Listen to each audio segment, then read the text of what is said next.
So I go into Wicked thinking it's a movie about, I don't know, a weird green witch and some flying monkeys.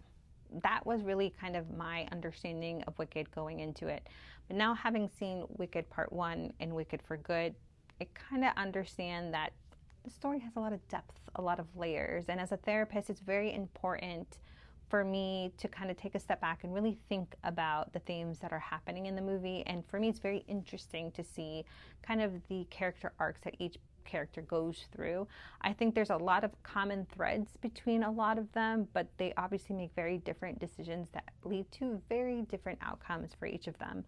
So what I wanted to do in this movie is kind of break down at least 5 of the characters through the movie, kind of my label, I guess I would put on them, the downfalls of their character arcs, maybe some of their strengths, depending on who they are, and kind of really break down what I think of Wicked from a mental health lens and kind of comparing it to what I see in my office on a regular basis. So with that being said, just a few disclaimers. Again, I've never seen the Broadway play. I don't really have a super in-depth knowledge of the connections and all of those things. I know there's, I think, books involved at some point. So obviously I'm only going from a frame of reference from watching it, I think, once each time. So my viewpoint is kind of surface level. There might be more depth and layers that I might not have, which is okay. It's just a very generalized opinion. So don't come after me, Wicked fans, because I know you have a strong fandom, but again, it's just an opinion. Also, it's spoilers involved. So if you haven't seen Wicked or Wicked for Good, or you haven't seen the Broadway play or read the books or whatever, you might not want to watch this video until you have, just so you can get a better understanding of exactly what I'm talking about. So putting that out there. So I'm going to start with kind of my first character, which is Nessa. Nessa, I would describe as kind of a spoiled child. Nessa obviously is Nessa. I think, when we watch her in the first movie, you kind of see the fact that she feels a bit burdened by Elphaba a little bit. And I think a lot of that stems from the fact that she kind of wanted to step into her own identity. I think a lot of it also stems from the fact that she feels that people view her as very limited because she's in a wheelchair. I think she has and shows a lot more confidence in the first movie than she did in the second, for obvious reasons that I'll go into, where she wanted to start to create sort of her own person, but again, felt limited. You see in the second movie, because her father dies, she kind of goes into this space of grief in a different way that, again, I see with a lot of clients, that you tend to try to over control everything because life just feels chaotic when you're not in control of it. And she kind of takes that overboard. She has kind of developed this fear of abandonment because I think her father passed and then she felt abandoned by Elphaba. She has a fear of rejection because she recognizes that Bach does not love her. And just kind of feeling powerless, not only because she's in a wheelchair, but obviously because she sees her sister with all of these powers and capabilities to do things, and she doesn't. She has powers in her own way, obviously, as she's like the mayor of Munchkinland or whatever, but she utilizes that to a degree to control others, which ultimately leads people to feel more disconnected from her. The more she tries to control, the more she pushes people away. And for her, she doesn't seem to understand that because it comes from a place of kind of anxiety and chaos within her own mind. My biggest issue with Nessa, and this goes back to the spoiled child part, is she doesn't take accountability. Just none. She throws Elphaba under the bus, and for Elphaba, that's a very comfortable place to be in because she has taken on the burden of her sister for quite some time. So, yeah, not the best. Nessa wasn't my favorite character, if I'm being honest. I get the necessity of having her in, I guess, the storyline. But yeah, I didn't really like her that much. I'll just put it there. Which kind of leads me to Bach. So Bach is what I would classify as my insecure short king. he's insecure. I don't know how to best describe him. He just doesn't feel or exude any sort of layer of confidence within him, which is one of the reasons why it's a big downfall for him in terms of being able to express himself and his layer and care and affection towards Glinda. He's just not a confident individual. I think he tends to obviously dwindle in his confidence the closer he gets to Nessa. He only starts to exude that once. I think he just loses a lot. Loses his heart, I guess. It's the best way to say it. And he just becomes a very dark individual. Bach was also not one of my favorite characters, if I'm being honest. Yeah. I honestly think he lacked depth and soul more than he lacked a heart. I think he did care too much to the point where he kind of really overextended himself with Nessa than versus kind of caring for what he wanted for himself. So it's not that he didn't have a heart. He just didn't have confidence. He didn't have a soul, but obviously you can't characterize that into an organ, I guess. Which goes to Fiyero.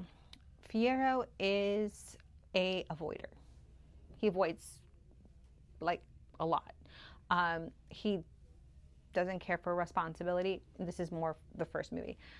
He doesn't care for responsibility. For him, it's someone else's problem. He's going to dance through life, dance through the library. Like, that's just the way he is. Like, he just avoids commitment, responsibility, all of those things.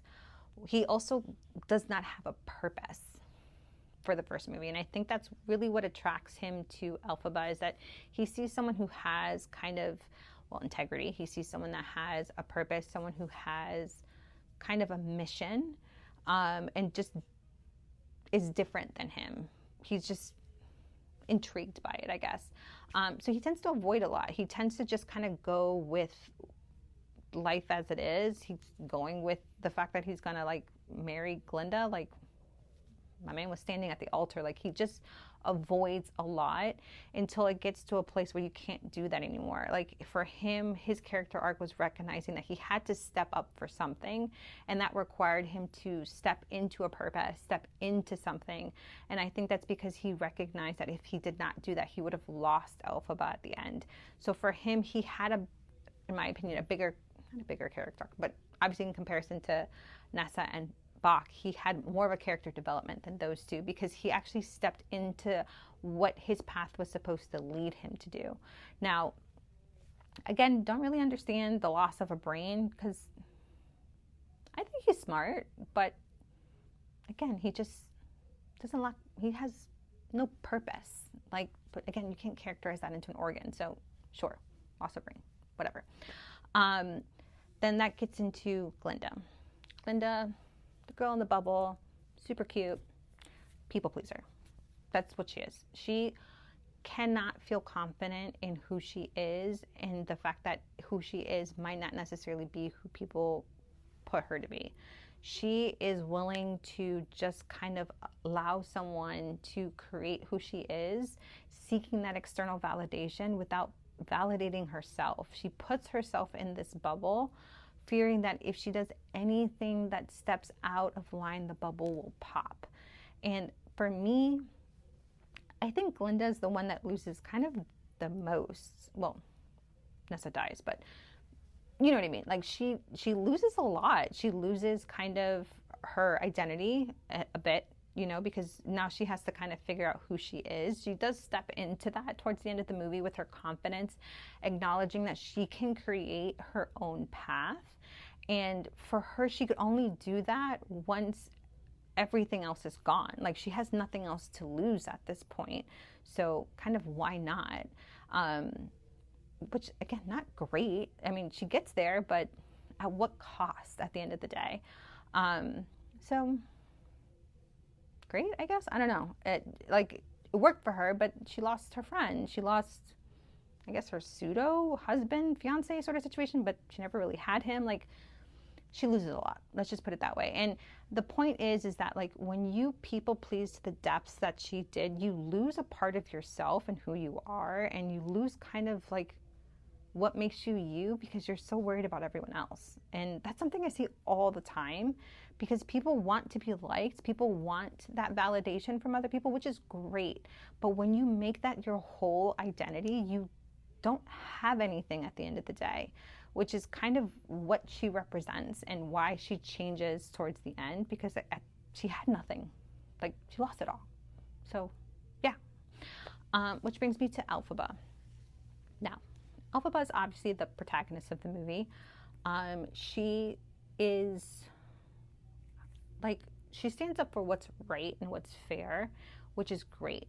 And Elphaba is what I consider to be a fixer. The problem that I have with Elphaba, while her motives and her meaning and all of that is great, I'm not taking that away because I know I'm going to get reamed for it. She's fighting a fight that no one is helping her fight, if that makes sense. Let's take her sister. Her sister does not feel the need for Elphaba to stick up for her, because again, in the first movie, this is where Nessa feels more willing to be an individual, more willing to step into herself, more willing to say, I'm not limited, I am fully capable. And I get that Elphaba is kind of forced by her father to do it, and in some ways she is also letting Nessa take that path, but also in some ways she's also hindering her at the same time, if that makes sense. Let's take, for example, the whole like orientation scene where that's where she shows her powers and all that stuff. Like, I think Nessa could have figured out to advocate for herself at that point. She didn't have to do that. Granted, that's kind of what starts the whole movie and the whole reveal of her powers and all that fun stuff. Great, whatever. But again, that's kind of my point. And then you take, for example, the animals. Again, a very righteous, noble cause. I'm not denying that speaking up for those who can't speak up for themselves is fantastic. The problem I have in this scenario is the animals, essentially, when she does the whole no place like home song sort of situation, they leave her. She's fighting for their cause, but they don't stand with her to fight for their rights. And I get it that, like, obviously they're at a deficit, they're being forced out, there's all that happening. I'm not denying that. But at the end of the day, you're not helping the person that's trying to help you. And like, that's just, that's not cool. It's essentially what I see a lot is people tend to want to fix things for other people. They tend to overextend themselves for other people with little to no reciprocation. And at the end of the day, it becomes detrimental to their own well-being. I guess that's a better way of saying it. Obviously, it's a bit more dramatic when you do it in a movie. There's a lot more complexities to it that I'm simplifying, which again, I understand. But that's what I see a lot with my fixers. They want to help, they want to do what they can, but to the point where it's too much. And again, they have consequences of losing out for themselves. And for Elphaba, she lost a lot. Not as much as Glinda, I think, because, she kind of had the happy ending with Fiyero. Not really. But at the end of the movie, she's willing to accept that she's not going to be able to do everything for everyone. And she's also willing to accept that she's just going to be the villain in people's story. And that's just a reality that she has to be willing to accept, because she can't continue to put herself out there, continue to risk herself, continue to have all of these consequences happen to her, because at the end of the day, like, she's going to be left with nothing. So she, at the end, kind of has a good also character arc in comparison to Glinda. But she realizes it not too late. She was able to get it at the end of the day. But again, it's just understanding that, like, it's okay to be the villain of other people's stories. Like, that's just going to, at the end of the day, happen. Everyone's going to have their own different perspectives. Everyone's going to have their own truth. We have to be okay to sit in our truth, sit in what we know, who we are, what we stand for, and all of that good stuff. So, yeah. So that was kind of just, again, a very brief, general kind of synopsis of a few of the characters, what I see commonly in a lot of my clients, and kind of where I hope people understand that it's okay to be yourself and okay to step into your own confidence. So, peace out.